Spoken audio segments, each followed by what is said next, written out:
Hello students कैसे हैं आप लोग। बेटा आज हम लोग शुरू करते हैं किस तरह से क्या, जैसे कोऑर्डिनेशन कंपाउंड्स का हम लोग डिस्कशन कर रहे थे।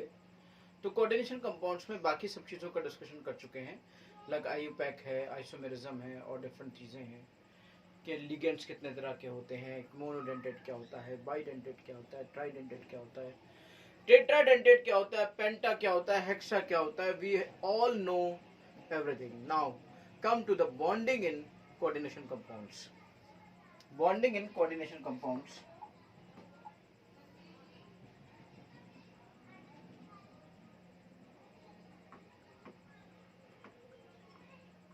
Coordination compounds. जब बात बॉन्डिंग की हो रही है तो बॉन्डिंग का मतलब है, इसके साथ बॉन्डिंग का मीनिंग ये है कि हम हाइब्रिडाइजेशन भी देखेंगे,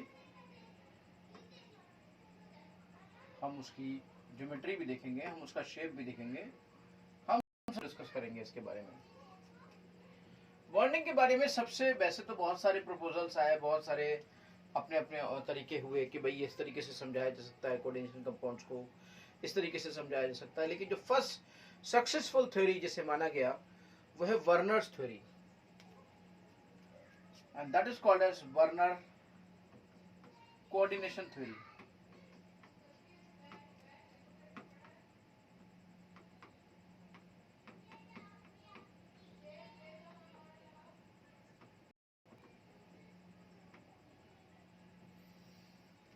According to Werner coordination theory,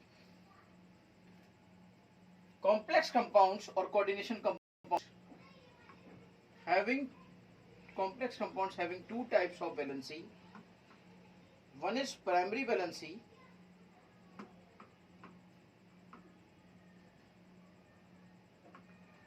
and other one is secondary valency.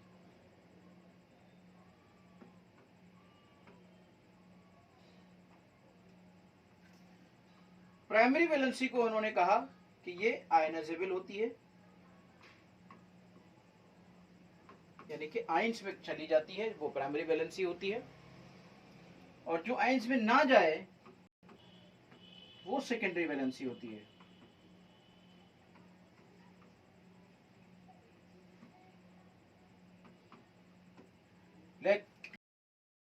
ऐसे लिगेंड्स जुड़ी हुए हैं जो फाइनली आयंस में न जाए, वो कॉम्प्लेक्स स्फीयर में रहें, and they are called as secondary valency. जैसे एक छोटा सा एग्जांपल मैं लेता हूं और छोटे से एग्जांपल को लेकर हम लोग समझते हैं। क्वेश्चंस भी साथ साथ लग गए हैं यहाँ पर, लेकिन हम पहले क्वेश्चंस की तरफ नहीं जाएंगे। फर्स्ट ऑफ ऑल हम इसको थोड़ा सा एक कॉर्नर में रख देते हैं और इस तरीके से ये आपका चला गया। चलिए अभी इसे छुपा देते हैं, हम अपने क्वेश्चन पे आते हैं। तो इस पे आते हैं पहले। वो क्या है, जैसे कि सपोज करिए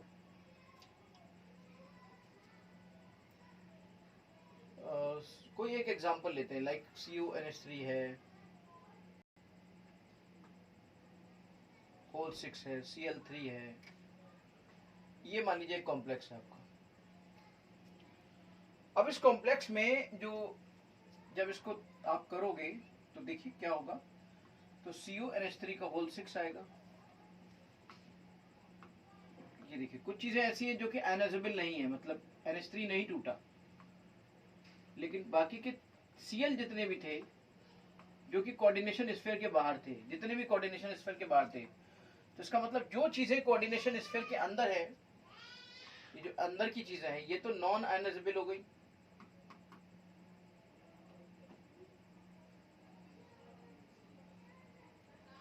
नॉन आयनाइजेबल हो गई, और इसी को हम कहेंगे सेकेंडरी वैलेंसी। तो सेंट्रल मेटल के अलावा इसी को बाद में जाकर वैलेंस बॉन्ड थ्योरी ने कोऑर्डिनेशन नंबर कहा, एंड दिस इज बेसिकली यहां पर आपकी 6 है सेकेंडरी वैलेंसी। लिगेंड सेट से हैं जो कि यहां पर, फिर ये 3Cl माइनस देखिए आयनाइज हो गए, ये 3 जो चीजें आयनाइज हो गई, जो चीजें आयनाइज हो गई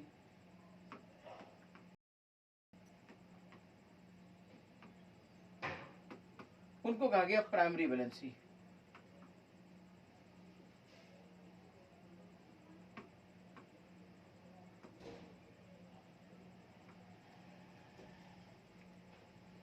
अब इसको प्रेजेंट करने का तरीका क्या हो सकता है? प्रेजेंट करने का तरीका क्या हो सकता है? देखिए, जैसे CO है, तो जो एनएच नहीं होते हैं उन्हें स्ट्रॉन्ग बॉन्ड, स्ट्रॉन्ग लाइन से दिखा दीजिए ऐसे।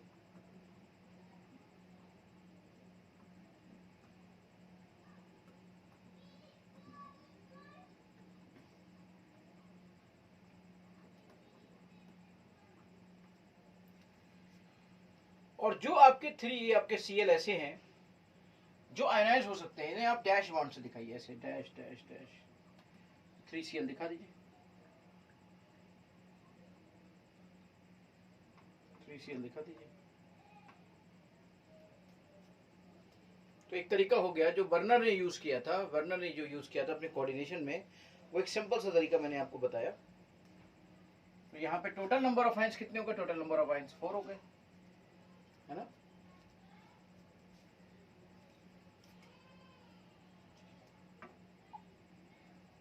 मान लीजिए कि यहां पर ऐसा कुछ होता,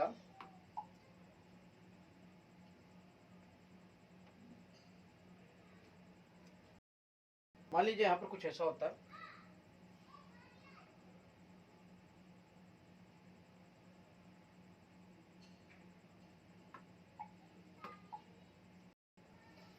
कि ये CO NH3 का होल 5 अंदर Cl और बाहर 2Cl2 ऐसे आ जाता। सपोज करिए ऐसा होता,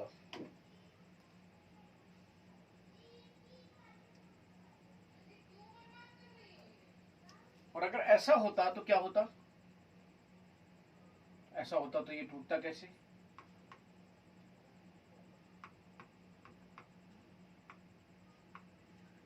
ये प्लस हुआ था और आपका ये 2Cl माइनस। अब देखिए, इनको अगर आपको रिप्रेजेंट करना है तो कैसे करेंगे? CO है, उसमें 5NH3 है, सॉलिड लाइन से इन्होंने दिखा दिया कि ये सॉलिड लाइन से जुड़े हुए हैं।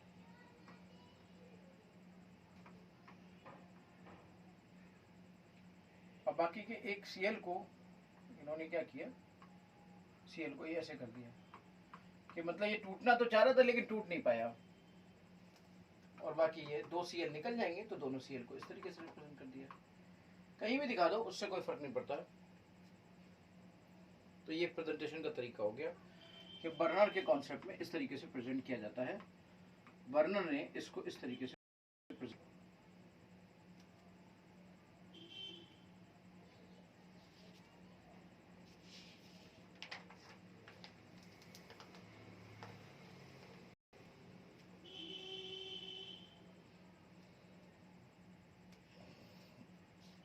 सवाल उठा कि बर्नर की प्रॉब्लम क्या थी, बर्नर की लिमिटेशंस क्या थी? आखिर अच्छा खासा तो उसने समझा दिया था।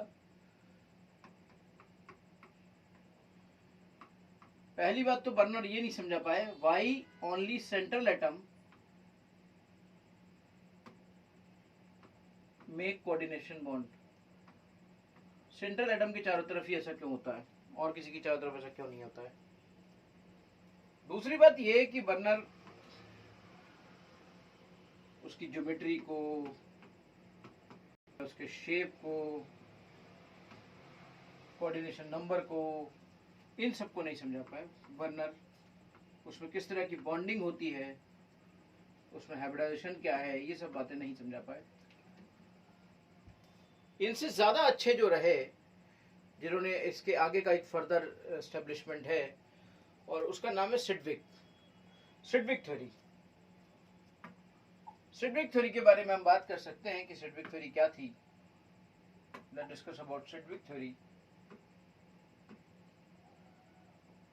सिडविक थ्योरी में बेसिकली ये माना गया कि जो सेंट्रल एटम के चारों तरफ होते हैं, ये जो एटम के चारों तरफ होते हैं, ये सबके सब कोऑर्डिनेशन बॉन्ड बनाते हैं सेंट्रल मेटल एटम के साथ। सेंट्रल एटम के साथ, यानी कि जैसे मान लीजिए ये CO है, अब यहाँ पे C6 था, तो अब यहाँ पे ये इन्होंने एक बॉन्ड के बारे में एटलीस्ट बनाया कि हाँ भाई कुछ बॉन्ड नाम की चीज होती है। तो इन्होंने बताया कि ये अपना लोन पेयर देते हैं और इस तरीके से यहाँ पे कोऑर्डिनेशन बॉन्ड बनता है, ये सिडविक ने बताया भाई। अब कोऑर्डिनेशन बॉन्ड बनता है और इस तरीके से इनका जो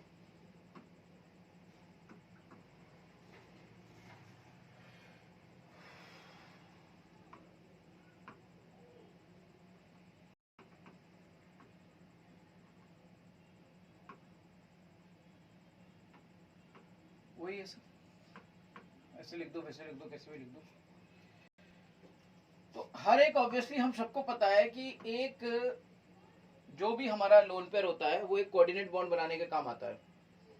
हम सबको पता है कोऑर्डिनेट बॉन्ड का कॉन्सेप्ट। और इसके बाद ये आपके 3Cl माइनस हो गए और इस तरीके से ये अंदर आ गया और ये 3Cl प्लस हो गया।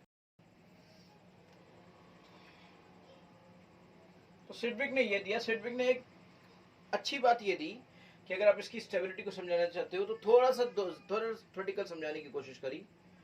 और स्टेबिलिटी को अगर आप समझाना चाहते हो तो एक तरीका देता हूं मैं आपको, इफेक्टिव एटॉमिक नंबर।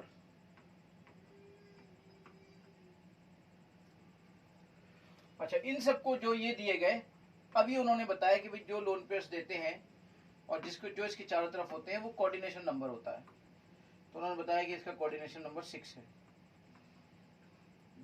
अगर ये आपके लिगेंड्स हैं, इन सब का नाम लिगेंड्स दिया गया और लिगेंड्स ने एक एक लोन पेयर दिया और कोऑर्डिनेट बॉन्ड बनाया और इस कोऑर्डिनेट बॉन्ड बनाकर यहाँ पर कोऑर्डिनेशन नंबर 6 रखा। अब इफेक्टिव एटॉमिक नंबर के बारे में समझा कि इफेक्टिव एटॉमिक नंबर, अगर किसी का इफेक्टिव एटॉमिक नंबर उसके उस ग्रुप के या उस रेंज या उस पीरियड की इनर्ट गैस के इक्विवेलेंट आता है। जैसे मान लीजिए आप थर्ड सीरीज की बात कर रहे हैं और थर्ड में अगर आपका कौन आता है, helium, neon, argon, krypton. Krypton मान लीजिए आता है तो है तो सही है। तो इफेक्टिव एटॉमिक नंबर आपको निकालना होगा कि what do you mean by the effective atomic number. Effective atomic number का क्या कॉन्सेप्ट है वो देखना होगा।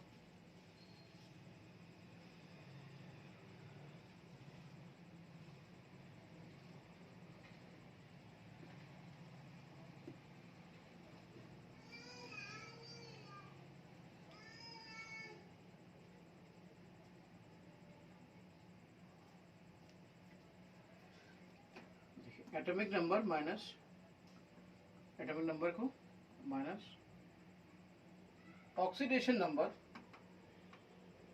ये आप कर दीजिए। Atomic number minus oxidation number, जो भी उसका सेंट्रल एटम का ऑक्सीडेशन नंबर है, ऑक्सीडेशन नंबर को प्राइमरी वैलेंसी कहा गया। और जो ये लिगेंड्स हैं ये सब के सब आपके सेकेंडरी वैलेंसी कह रहा है बेटा। इन्होंने थोड़ा सा उसको थोड़ा सा एडवांस कर दिया और इस तरीके से +2 into plus number of lone pairs आता है या नंबर ऑफ इलेक्ट्रॉन्स आते हैं। अब आप समझिए, अगर यहाँ पर एक 2 इंटू कोऑर्डिनेशन नंबर कह सकता हूं मैं, 2 into coordination number. Coordination number is basically number of lone pairs. तो टोटल इलेक्ट्रॉन्स यहाँ पर इस तरीके से ये आ जाएंगे। चलिए हम इसमें एक दो चीजों में इस चीज को निकाल कर देखते हैं कि कहाँ पर क्या होता है और कैसे होता है।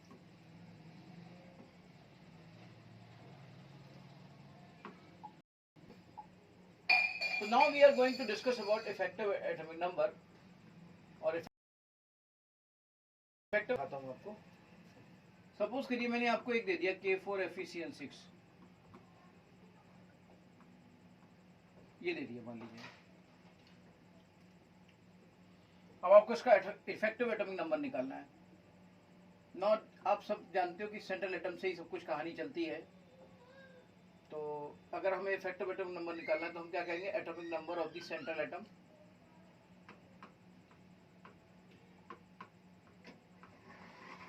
माइनस उसकी ऑक्सीडेशन स्टेट, जो भी इसका ऑक्सीडेशन नंबर है, प्लस 2 इंटू कोऑर्डिनेशन नंबर, जितने भी लिगेंड्स हैं और लिगेंड्स जितने लोन पेयर प्रोवाइड करते हैं वो कोऑर्डिनेशन नंबर कहलाता है।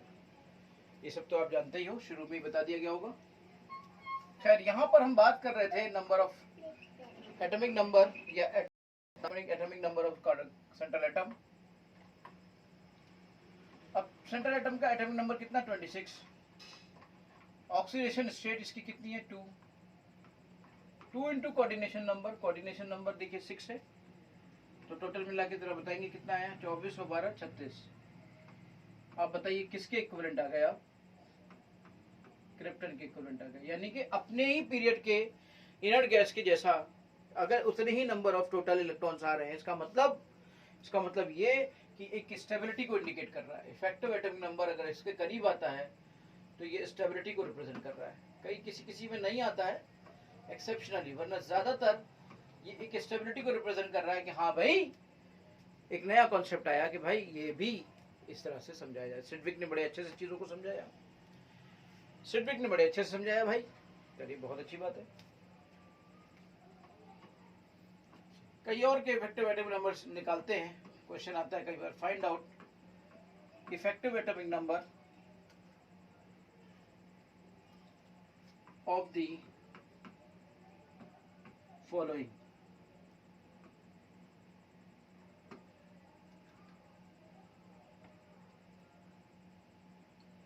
नंबर 1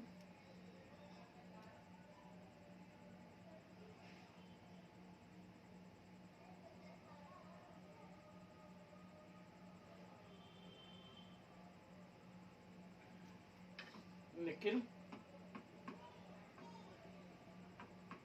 S3 का होल 6 2। नंबर 2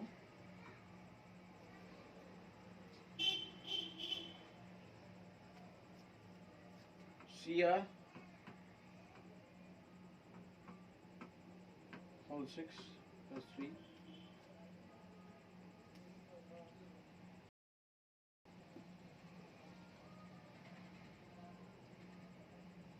चलिए निकाल लें, पहले इसका निकालिए, इन दोनों का निकालिए, एटलीस्ट शुरुआत तो हो कहीं से। 2 पहले निकाल चुके हैं, इन दोनों का फिर से निकालिए। बहुत ही बहुत ही इजी है, अगर आप ध्यान से देखेंगे तो बहुत ही इजी लगेगा आपको, अदरवाइज बहुत मुश्किल लगेगा आपको। ये तो आपके देखने के तरीके पर है।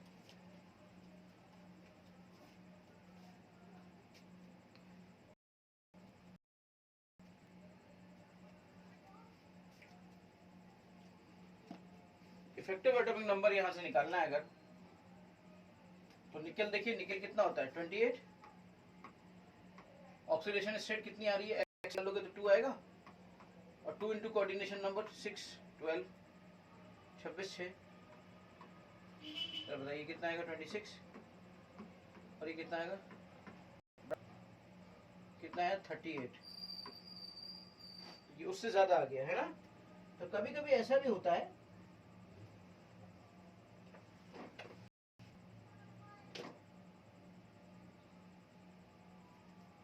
कोई ऐसा जरूरी नहीं है, ऑल्दो ये बात बिल्कुल सही है कि इफेक्टिव एटॉमिक नंबर ये इंडिकेट करता है कि स्टेबिलिटी, लेकिन 1-2 यूनिट्स ऊपर नीचे भी होते हैं इनर्ट गैस के, इन टोटल इनर्ट गैस के एटॉमिक नंबर के, तो दैट्स वाई उससे इतना बड़ा फर्क नहीं पड़ता है। ये आपका 38 है, वो भी सही है, ऐसे कोई बात नहीं है, बस 1-2 यूनिट ही ज्यादा डिफरेंस होता है, ऐसा नहीं कि लंबा चौड़ा यूनिट आप डिफरेंस पैदा कर दो। चलिए 24 की बात करते हैं। 24 में से आपके 3 चले गए, और फिर ये आपका आता है 6 2 12। तो ये है आपका 12, लाइक 21 प्लस 12, बहुत कम हो गया, दिस इज 33। देखिए ऐसा भी होता है कभी कभी, तो क्या ये गलत है? नहीं, ये गलत नहीं है, कभी कभी ऐसा भी होता है, इससे परेशान होने की जरूरत नहीं है भाई।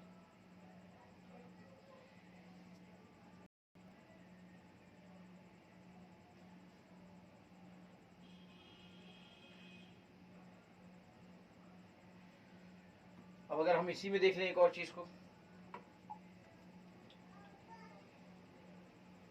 ये क्वेश्चन तो अभी सब बाद में देखेंगे हम लोग, ठीक है ना।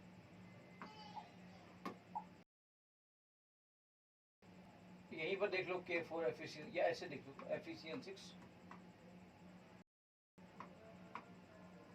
3 इसी का निकाल कर देख लो, या आप Cu का निकाल कर देख लो, चलो इसका भी निकाल के देख लो, इससे भी आपको चीजें क्लियर हो जाएंगी। चलो एक बार इन दोनों को और निकाल लो, तो आपको समझ में आ जाएगा। जरूरी नहीं है कि हमेशा 36 ही आए, बेस्ट है, लेकिन नहीं भी आए तो कोई मसला नहीं है, कम भी हो सकता है, ज्यादा भी हो सकता है। फिर से यहां पे इन चीजों को निकालती है। इफेक्टिव एटॉमिक नंबर एफ का कितना है, एफ का होता है 26, ऑक्सीडेशन स्टेट कितनी आएगी 3, और कोऑर्डिनेशन नंबर आपका ये आ जाएगा 23 + 12।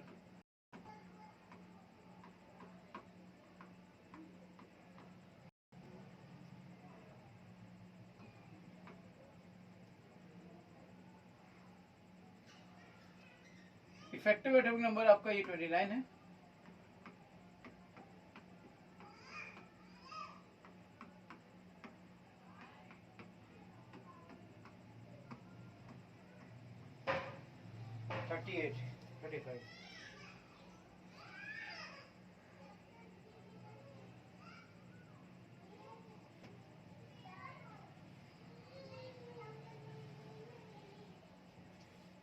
अब ऐसा नहीं आप सोचो कि ये कैटायन या एनायन ही फॉलो करते हैं, मेटल कार्बोनिल्स भी फॉलो करते हैं।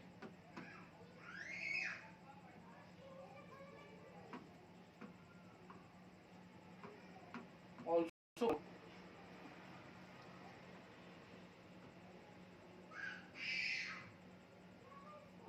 इफेक्टिव एटॉमिक नंबर को मेटल कार्बोनिल भी फॉलो करते हैं। मैं एक दो एग्जांपल लिखता हूं आपके सामने, जिनमें आप निकालिए।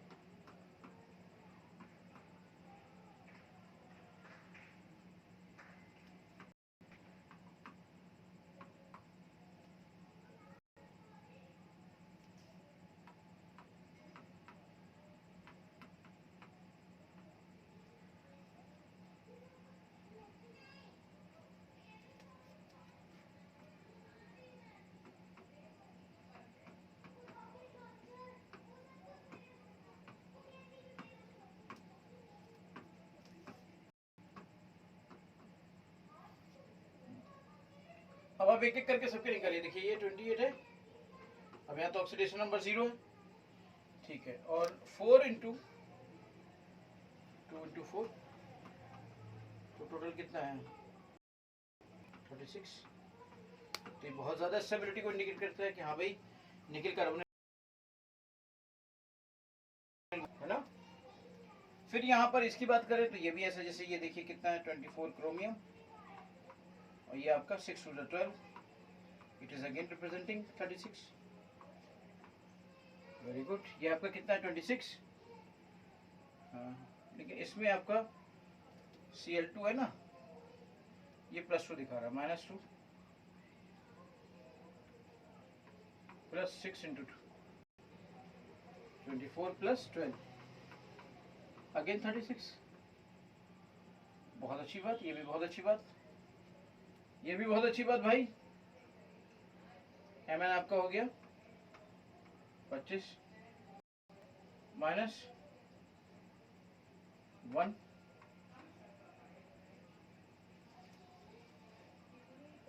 1 तो होगा ही ना, ऑक्सीडेशन स्टेट 1 तो आएगा ही, और यहाँ आपका 5 × 2 तो ये आपका हो गया 24 + 34 भी रह सकता है, तो कोई ऐसा मसला नहीं है। हाँ, ज्यादा 6 ही फॉलो करते हैं, ठीक है। तो ये थी आपकी इफेक्टिव एटॉमिक साइंटिफिक थ्योरी। अब हम आते हैं इसके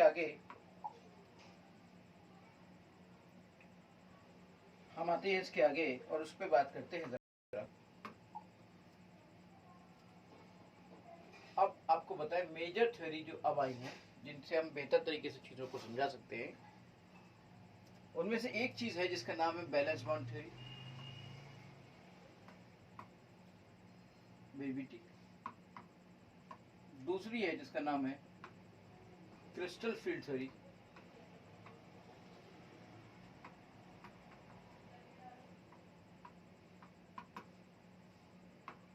इसमें पहले थोड़ा सा आपको एनसीईआरटी का इनपुट दूंगा, और तीसरी है आपकी लिगेंड फील्ड थ्योरी।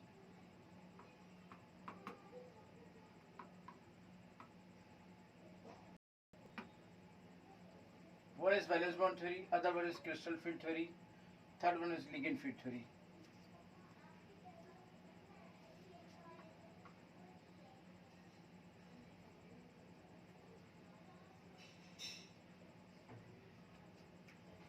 और जो लिगेंड फिट थ्योरी है बेसिकली उसे मॉलिक्यूलर ऑर्बिटल थ्योरी भी कहा जाता है, इसी को हम, क्योंकि ये मॉलिक्यूलर ऑर्बिटल पे बेस्ड है। ठीक है ना, एक एक करके सबको डिस्कस करेंगे, एक एक करके everything we will discuss. First of all we will discuss about valence bond theory.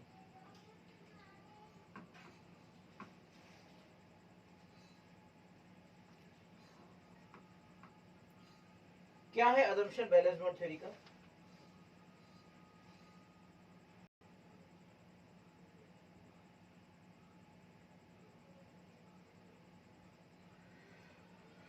Balance bond theory का ये अजम्पशन है कि जितने भी आप देखते हो कि जितने भी कोऑर्डिनेशन नंबर आता है, जितना भी कोऑर्डिनेशन नंबर आता है, लाइक अगर कहीं पर कोऑर्डिनेशन नंबर 5 है या कहीं पर कोऑर्डिनेशन नंबर 6 है, तो 100% वहां पर 6 वैकेंट ऑर्बिटल्स हैं, डी के हो, चाहे वो एस के हो, चाहे वो पी के हो। कहीं किसी का कोऑर्डिनेशन नंबर 2 है तो वहां पे 2 वैकेंट ऑर्बिटल, यानी जितना ये कोऑर्डिनेशन नंबर का कॉन्सेप्ट तो पहले ही आप सीख चुके।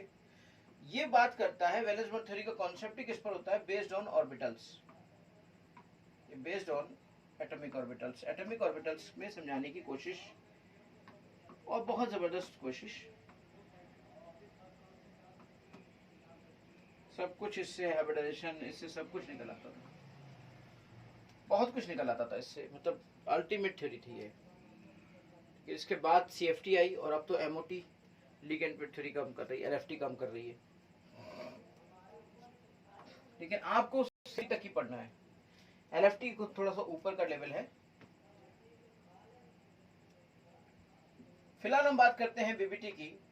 तो देखिए, हम हमेशा याद रखिएगा, वहां पर भी जब पहले हम बातें करते थे केमिकल बॉन्डिंग में, तो केमिकल बॉन्डिंग में वहां पे जब बात होती थी तो पहले ऑर्बिटल्स लेवल पे बात नहीं होती थी, शेल लेवल पे, सब शेल लेवल पे बात होती थी।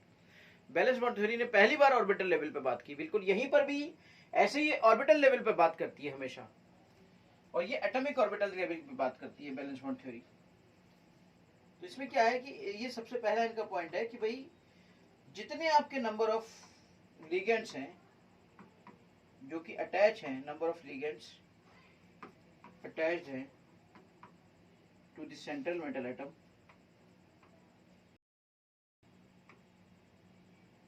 because central metal atom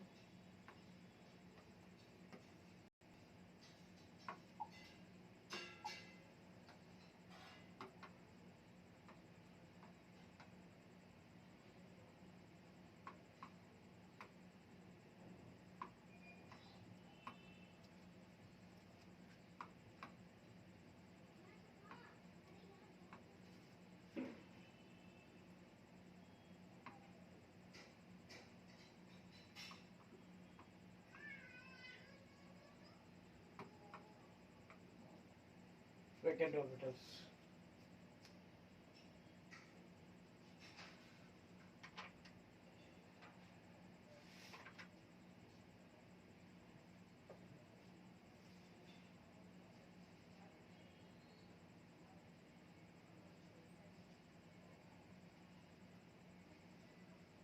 The second point,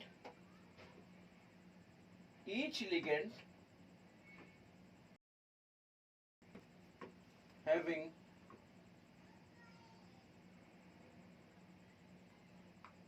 at least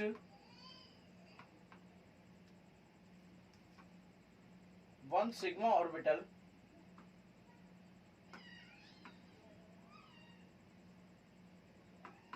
each ligand having at least one sigma orbital containing a lone pair of electron, containing a lone pair of electron.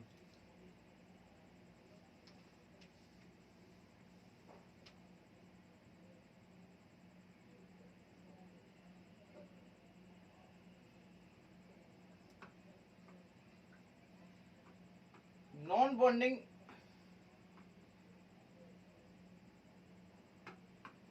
electron of the central atom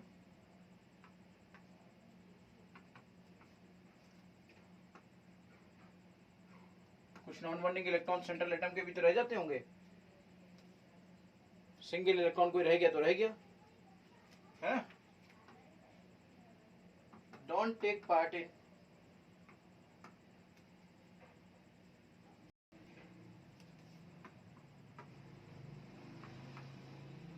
chemical bonding, जैसे आप सब कुछ करते हो, pairing करते हो, कुछ करते हो,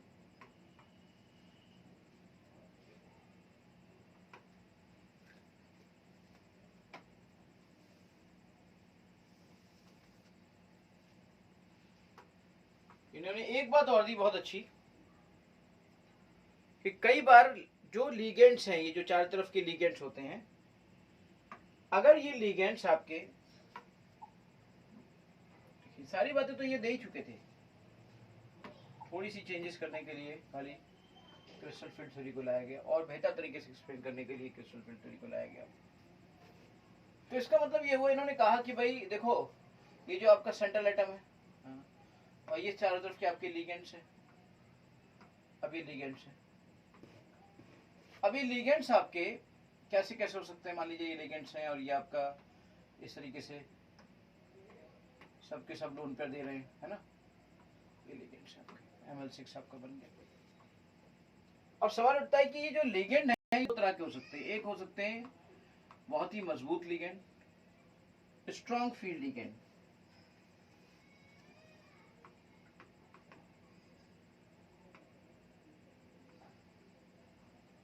और एक हो सकते हैं weak field ligand.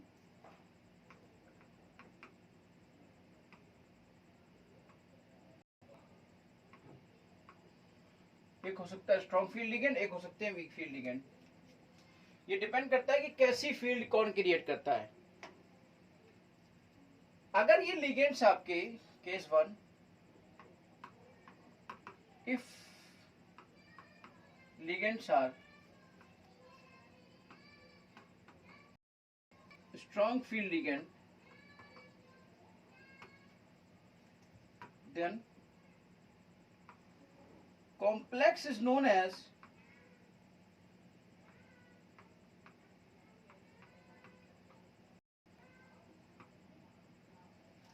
low spin complex.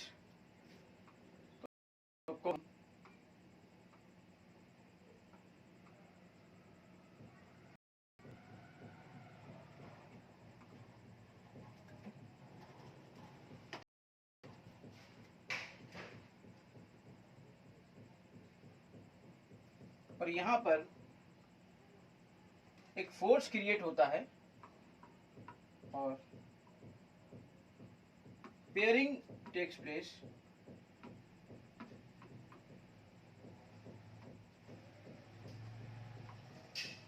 by the effect of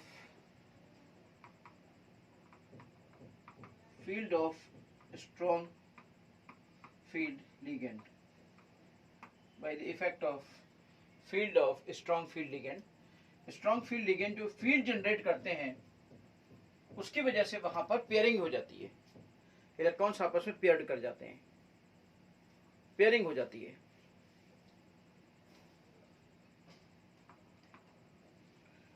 और इस पेयरिंग को बहुत डिटेल में ये नहीं समझा पाए, इसीलिए क्रिस्टल फील्ड थ्योरी को पैदा होना पड़ा, अदरवाइज तो ये बहुत कुछ बता चुके थे, बहुत अच्छी थ्योरी थी। अब जब ये लो स्पिन कॉम्प्लेक्स है और पेयरिंग स्टार्ट हो जाती है तो ऐसी सिचुएशन में, इसी से रिलेटेड अगला पॉइंट, केस 1 का पहला पॉइंट, केस 2 का दूसरा पॉइंट, केस 3 का, केस 2 का, केस 1 का तीसरा पॉइंट। तो ऐसी पोजीशन पे जब पेयरिंग शुरू हो जाती है तो जब लिगेंड्स आते हैं तो लिगेंड्स को एंटर करने के लिए डी ऑर्बिटल का, जो अंदर वाला डी ऑर्बिटल था, उसका यूज हो जाता है और इसको कहा जाता है इनर डी ऑर्बिटल कॉम्प्लेक्स। जहां पर पेयरिंग शुरू हो जाती है और फिर जब उसमें वहां पे यूज हो जाता है उसका इनर डी ऑर्बिटल कॉम्प्लेक्स। और इसके बारे में, जैसे इसकी कोई अगर हम हाइब्रिडाइजेशन लिखेंगे तो अगर इनर डी ऑर्बिटल कॉम्प्लेक्स का कोई भी हाइब्रिडाइजेशन लिखेंगे तो डी को पहले लिखेंगे, जैसे DsP2, यानी डी अंदर वाला लिया गया, पहले आ गया वो, जैसे DsP3, जैसे D2sp3, इस तरीके से लिखा जाएगा ये। तो डी ऐसी चीजों में पहले लिखा जाता है जहां पर पेयरिंग हो जाती है और जहां पर इनर डी ऑर्बिटल कॉम्प्लेक्स, क्योंकि डी पहले लिखने का मतलब ये कि इनर डी ऑर्बिटल कॉम्प्लेक्स यानी इनर डी यूज किया गया है। इनर डी कौन सा होता है? जो उसका अपना है। आउटर डी कौन सा होता है? जो जैसे मान लीजिए 3D है, अब वो भर गया, अब आपको sp3d2 बनाना, तो s का 1 और d के 3 या d के 2 sp3d2 हो जाएगा। तो वो जो बाद में d यूज हुआ है वाला है जो खाली पड़ा था, इसलिए उसे कहेंगे आउटर डी कॉम्प्लेक्स। यहीं पर केस नंबर देखिए, पहला केस आपने मुझे लगता है क्लियर हो गया होगा आपके सामने। पहला केस आपके सामने क्लियर हो गया होगा। अब मान लीजिए पेयरिंग हो गई, जो पेयरिंग पॉसिबल थी पेयरिंग हो गई, ठीक, पेयरिंग पॉसिबल थी पेयरिंग हो गई। चलिए पहला केस, उसके बाद दूसरे केस पे बात करते हैं।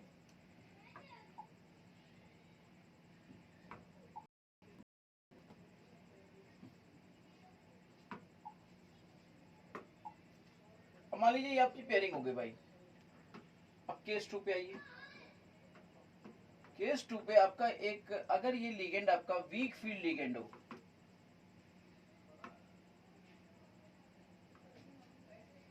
यानी बहुत स्ट्रॉन्ग फील्ड क्रिएट ना कर पाए, वीक फील्ड लिगेंड हो, तो ऐसे लिगेंड को हाई स्पिन कॉम्प्लेक्स जनरेट करने वाला बोला जाता है। हाई स्पिन कॉम्प्लेक्स ऐसे से जनरेट होता है।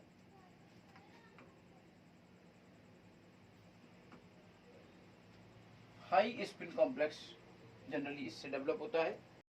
वीक फील्ड लिगेंड से कोई पेयरिंग नहीं होती है, फोर्स इतना डेवलप ही नहीं हो पाता कि पेयरिंग हो जाए। नो पेयरिंग, पेयरिंग के कॉन्सेप्ट को स्प्लिटिंग ने बहुत अच्छे से समझाया। नो पेयरिंग, और कोई भी पेयरिंग नहीं होती है। और जो ऑर्बिटल्स आमतौर पे यूज किया जाते हैं, इसमें जो डी ऑर्बिटल यूज किया जाता है generally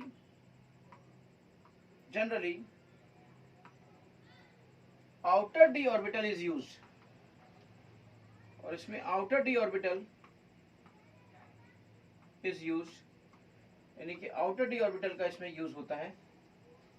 generally outer D orbital is use बेटा, इसमें आउटर डी ऑर्बिटल का जनरली यूज होता है। हाई स्पिन कॉम्प्लेक्स होता है, और इस तरीके से ये आपका आउटर डी ऑर्बिटल कॉम्प्लेक्स होता है। वीक फील्ड लिगेंड होता है, outer D orbital generally use होता है। और इसमें जो हाइब्रिडाइजेशन हमें मिलता है वो हाइब्रिडाइजेशन कैसा मिलेगा? ऐसा मिलेगा, sp3 sp3d sp3d2 ऐसा मिलेगा। ये डी बाद वाला आउटर डी होता है, और खैर इसमें तो डी है ही नहीं तो उसकी तो कोई बात ही नहीं, इसकी मैं बात कर रहा हूँ दोनों की। This is called I2D orbital complex.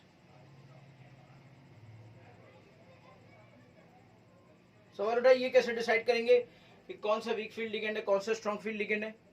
लेकिन इससे पहले कि हम ये डिसाइड, बात आपको और बताना चाहते हैं।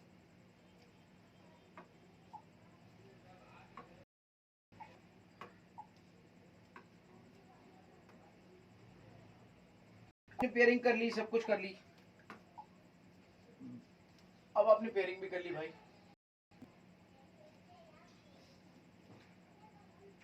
एक बात अगली पॉइंट दिखाना चाहूंगा कि विद पेयरिंग और विदाउट पेयरिंग हो सकता है, विदाउट पेयरिंग या हो सकता है with pairing. If there is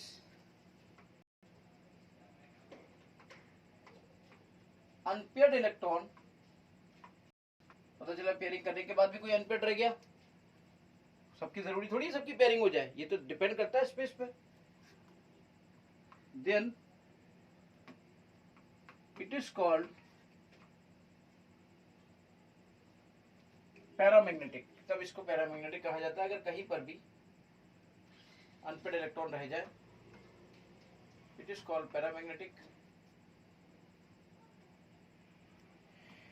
and if there is no unpaired electron,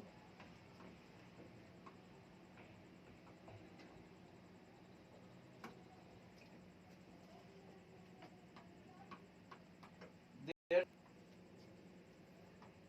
it is called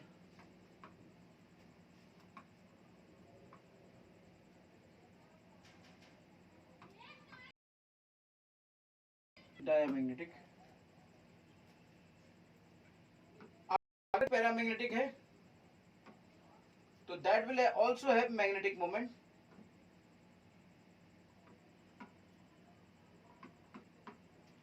तो उसके अंदर मैग्नेटिक मोमेंट भी होगा, that will represented by mu which is equal to under root n+2 Bohr मैग्नेट्रॉन्स।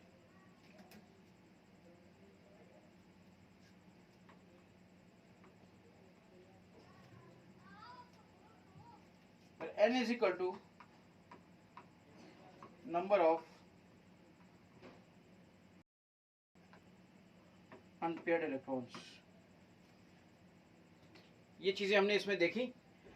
चलिए अब इसमें कुछ एनसीईआरटी का इनपुट भी देख लेते हैं कि एनसीईआरटी क्या बोलती है।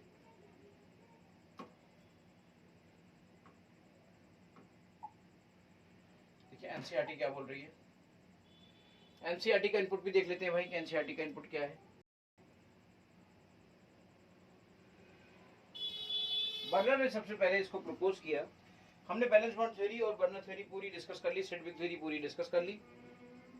अब हम एक थोड़ा सा ब्रीफ रिव्यू, मैंने कहा ना सब कुछ पढ़ाने के साथ साथ मैं एनसीईआरटी का रिव्यू आपको जरूर दूंगा। समझ लीजिए आपको केमिस्ट्री की बहुत बेहतरीन तैयारी करनी है, उसके लिए ये फंडा बहुत जरूरी है,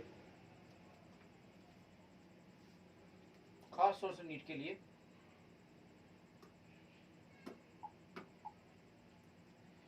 Werner was the first to describe the bonding features in coordination compound। Burner ने देखिए remarkable property of forming coordination compounds के बारे में बता दिया।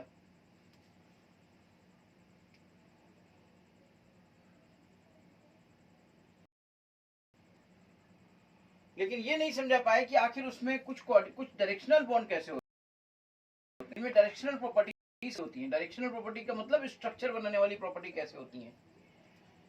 डायरेक्शनल प्रॉपर्टी का मतलब इसके अंदर जो कोऑर्डिनेशन बॉन्ड होता है उसकी डायरेक्शनल प्रॉपर्टी होती है। मींस वो सिंगल बॉन्ड, वो तरह सिंगल बॉन्ड डबल बॉन्ड की तरह स्ट्रक्चर बना सकता है, तभी तो उसका हाइब्रिडाइजेशन होता है, तभी तो उसका स्ट्रक्चर होता है, तभी कोई कहीं पे वो प्लेनर होता है, कहीं पर वो ट्रायगोनल प्लेनर होता है, कहीं कुछ होता है, कहीं कुछ होता है ना भाई। Compounds have the characteristic magnetic and optical properties. ऐसा कैसे हो गया कि कोई ऑप्टिकल प्रॉपर्टीज है उनमें मैग्नेटिक प्रॉपर्टीज है, तो ये बर्नर नहीं समझा पाया। इन सबको कौन समझाएगा, इन सबको समझाएगा वैलेंस बॉन्ड थ्योरी। देखिए वैलेंस बॉन्ड थ्योरी का डिस्कशन किया, मैग्नेटिक प्रॉपर्टीज को समझा दिया उसने। स्प्लिटिंग के बाद जो रेस निकलेंगी और वो ऊपर से नीचे इलेक्ट्रॉन आएंगे, उसमें जो रेडिएशन निकली वेवलेंथ एसोसिएटेड होगी। कलर के बारे में बात करेंगे तो जो ऑप्टिकल प्रॉपर्टीज हैं वो उससे रिप्रेजेंट की जाएंगी।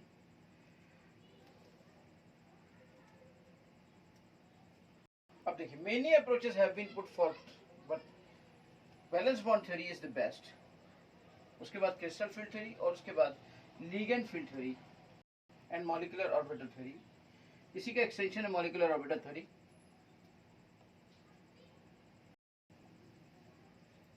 लेकिन हम यहाँ पर जो एलिमेंट्री इंफॉर्मेशन हमें है उसके हिसाब से जो हमारे सिलेबस वो है हमारा वीवीटी और सीएफटी। हम एलएफटी या एमओटी के बारे में नहीं जाएंगे आगे।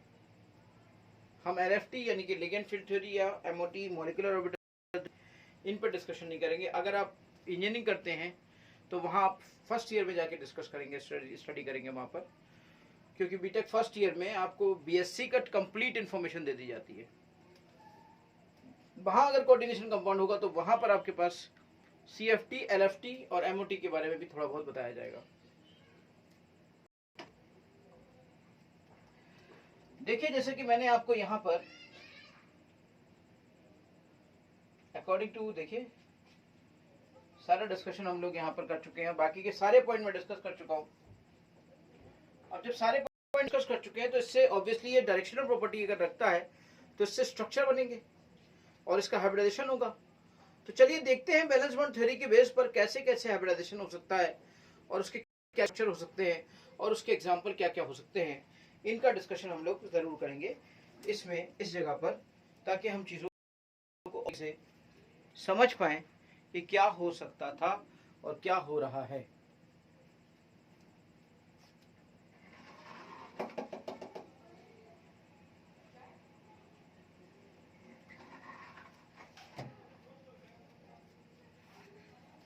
एक काम करते हैं, इनको देखते हैं, आगे आगे बढ़ाते हैं।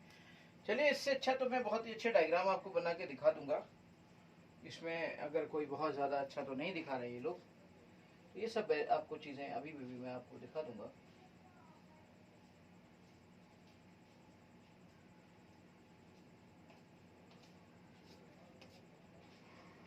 खैर, चलिए हम आते हैं अपने वापस उसी की तरफ जिस पर हमें वर्क करना था।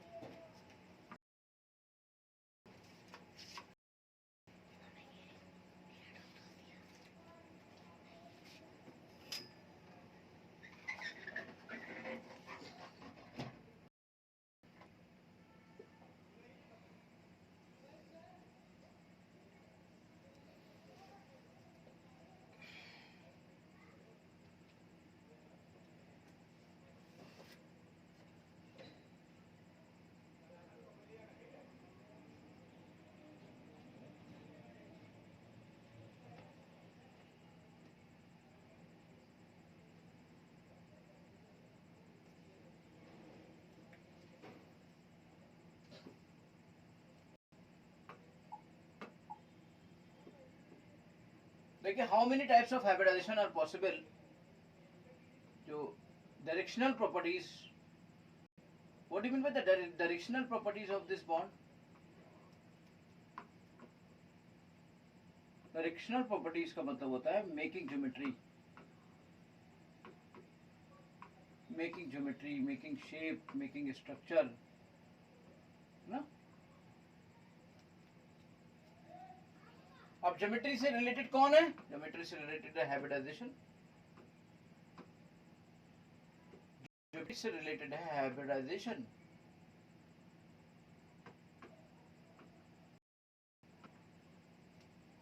तो एक एक करके चीजों को लेते हैं ना। यहां पर अगर मैं बात करूं एसपी हाइब्रिडाइजेशन की, यानी कि एक इसमें एक एस लिया है और एक पी लिया गया।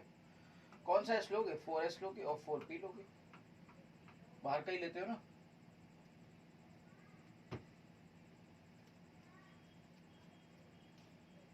अब ये यहाँ पर ऐसे इसका रिप्रेजेंट होगा, ये देखिए एम ऐसे बनेगा और ये लीगेंड ऐसे आएगा। हम ऐसे लीगेंड को दिखा देंगे, ये लीगेंड ऐसे आएगा। ये कैसा बन रहा है? इसको तो मैं लीनियर कहूंगा।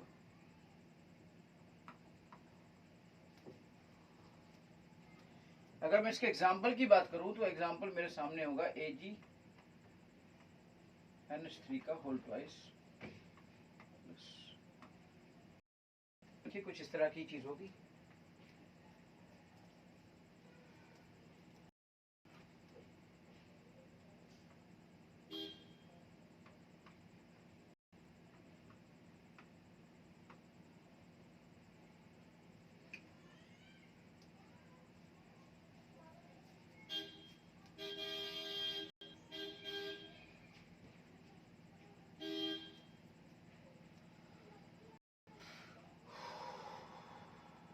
है ना, लीनियर हो गया। अब इसको आप डायगोनल भी कह सकते हो।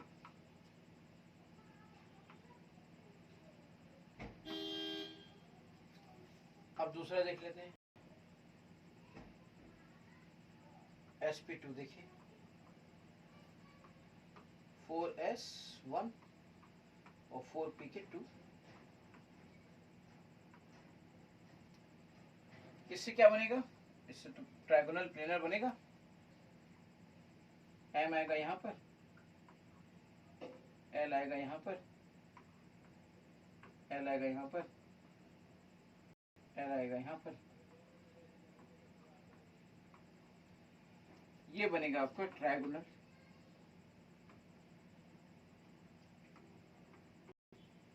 Planar. It will be trigonal planar.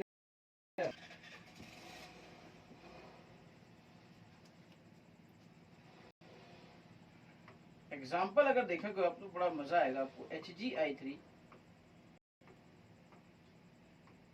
के माइनस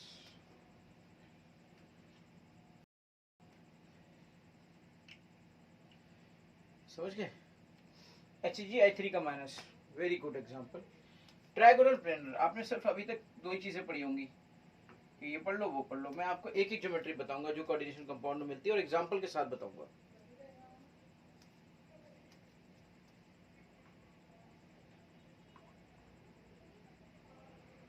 यहां तक की चीजें क्लियर हो गई हो तो नोट कर ले।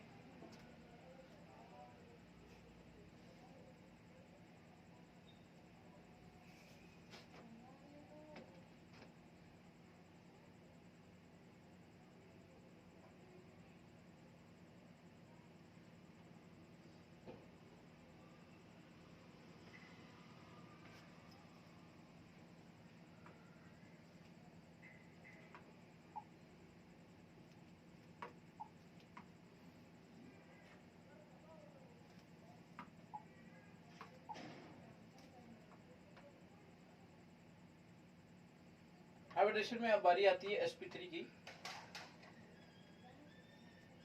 तो कहने की कोई बात थोड़ी है, 4s और 4p होंगे और ये एक s होगा, ये 3p होंगे और इस तरीके से ये टेट्राहेड्रल ज्योमेट्री क्रिएट करेंगे। सेंटर एटम अगर मैं m से रिप्रेजेंट कर रहा हूं तो ये l होगा, l होगा, लिगेंड मतलब l, तो ये l होगा और फिर वही सिचुएशन।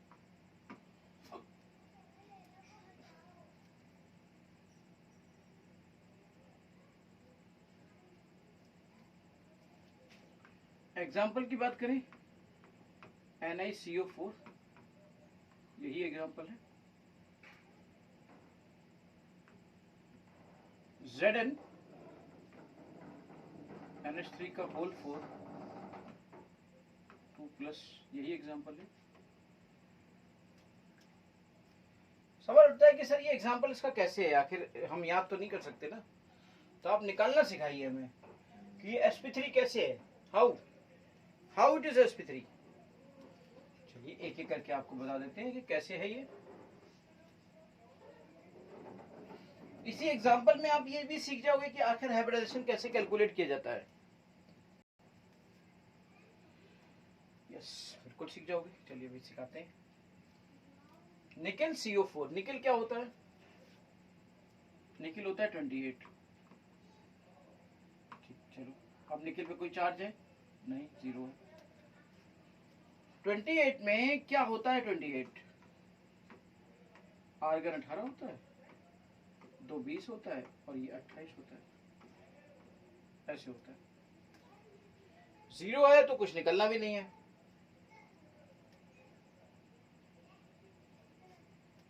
और है sp3, जरा समझिएगा।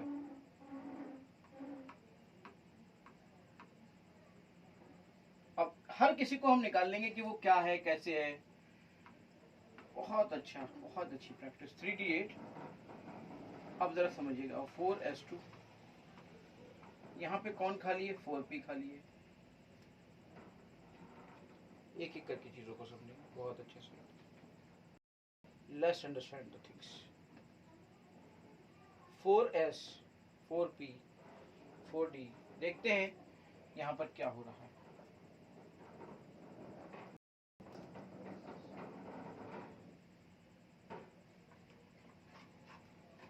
अब आर्गन है ये आपका, देखिए 1 2 3 4, फिर ये आपका S है 4s, फिर ये आपका 4p। ये देखिए आपका 1 2 3 4 5 6 7 8 और ये आपके 2 इलेक्ट्रॉन हैं। अब पता है क्या होता है, यहाँ पे बड़ी स्पेशल बात होती है। यहाँ पर आप सबके सब जानते हो कि CO एक स्ट्रॉन्ग फील्ड लिगेंड है। CO एक स्ट्रॉन्ग फील्ड लिगेंड है। इसका मतलब अब आगे की चीजें करने से पहले हमें ये देखना पड़ेगा कि कौन स्ट्रॉन्ग फील्ड लिगेंड है, कौन वीक फील्ड लिगेंड है। उसके बिना काम नहीं चलेगा। तो ये इतना जबरदस्त काम करता है कि ये यहाँ पे पेयरिंग करा देता है कि यार तुम परफेक्ट बन जाओ। 1 2 3 4 5 और ये पूरा कंप्लीट हो जाता है और ये पूरा की पूरा उतने ही ऑर्बिटल खाली हो जाते हैं जितना कोऑर्डिनेशन नंबर होता है। और एक एस में चला जाता है, एक 3 पी में चले जाते हैं। और इस तरीके से ये ऐसे क्रॉस करके दिखा दो, या मतलब ऐसे मैं एरो भी दिखाता हूँ तो एरो का मतलब समझ जाओ। एरो का मतलब भी 2 इलेक्ट्रॉन हुआ ना, और किसी से आके आ रहा है, तो sp3 इस तरीके से, that's why it is sp3। और sp3 होगा तो टेट्राहेड्रल होगा। स्ट्रॉन्ग फील्ड लिगेंड है तो पेयरिंग तो कराएगा ना, पेयरिंग कराएगा। इसके अंदर ही पेयरिंग करानी चाहिए थी, लेकिन इतना जबरदस्त था ये निकल के साथ किसने उसके उस तक की पेयरिंग करा दी। तो ये बड़ा अच्छी प्रैक्टिस होने जा रही है। हम लोग इस पर बहुत अच्छा वर्क करेंगे थोड़ी देर के बाद, ठीक है बेटा? ओके, बट जस्ट दोबारा शुरू करते हैं।